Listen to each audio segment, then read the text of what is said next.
हे बघा, पंचमुखी मारुती रोड, हा रोड नवीन केलेला आहे। या रोडवरती असं पाणी थांबतंय, असं पाणी साठतंय।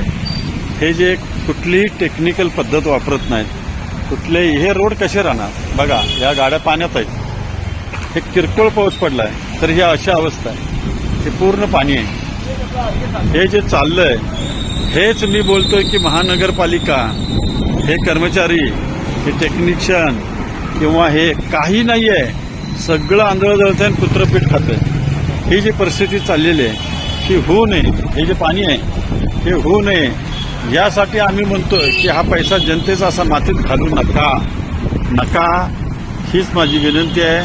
हेच मी सांगत चाललोय। रोज एक नवीन विषयामध्ये मी अशा समस्या मांडतोय, हे तुम्ही जनतेनं विचार करा, ह्याला कुठं तर थांबवलं पाहिजे, कारण हा आपला पैसा मातीत चाललेला आहे, मातीत। याची नोंद घ्यावी। धन्यवाद।